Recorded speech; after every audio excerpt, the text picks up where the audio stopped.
కలల సాకారం రాధ మరియు రీనా విజయగాథ. రాధ ఒక ప్రైవేట్ కంపెనీలో చిన్న ఉద్యోగం చేసేది. రోజంతా కష్టపడి పనిచేసినా ఆమెకు వచ్చే జీతం చాలా తక్కువగా ఉండేది. ఆ పని ఆమెకు ఎంతో బోర్ కొట్టేది. తన ప్రతిభకు తగిన గుర్తింపు రావడం లేదని రాధ ఎప్పుడూ బాధపడుతుండేది. తన జీవితంలో ఏదో ఒక మార్పు రావాలని ఆమె బలంగా కోరుకునేది. ఒక సాయంత్రం రాధ తన ప్రాణ స్నేహితురాలు రీనాను పార్కులో కలిసింది. రీనా కూడా ఒక చిన్న దుకాణంలో పనిచేస్తూ తక్కువ జీతంతో ఇబ్బంది పడుతోంది. మనం ఎందుకు వేరేవాళ్ల దగ్గర తక్కువ జీతానికి పనిచేయాలి, మనమే సొంతంగా ఏదైనా వ్యాపారం ఎందుకు మొదలుపెట్టకూడదు అని రాధ రీనాతో అంది. ఇద్దరూ కలిసి తమ భవిష్యత్తు గురించి సీరియస్గా ఆలోచించడం మొదలుపెట్టారు.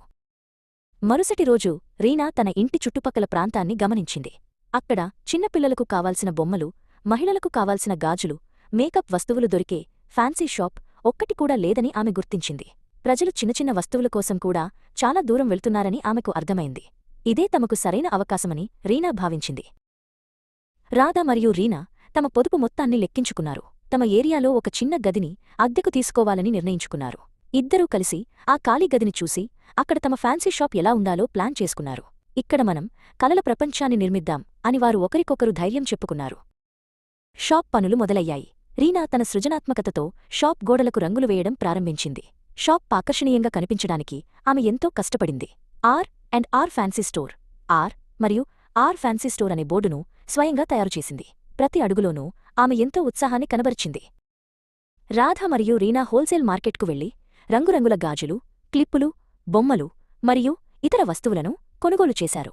ఆ వస్తువులన్నింటినీ షాప్లో అందంగా సర్దారు. వారు షాప్ను ఎంత చక్కగా తీర్చిదిద్దారంటే దాన్ని చూడగానే ఎవరికైనా కొనుక్కోవాలనిపించేలా ఉంది.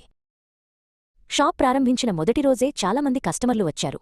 రాధ తన చిరునవ్వుతో కస్టమర్లను పలకరిస్తూ వారికి కావాల్సిన వస్తువులను చూపిస్తోంది. ఒక చిన్నారి పాపకు అందమైన నెక్లెస్ చూపిస్తూ రాధ మురిసిపోయింది. కస్టమర్లు కూడా వస్తువుల నాణ్యత చూసి చాలా సంతోషించారు.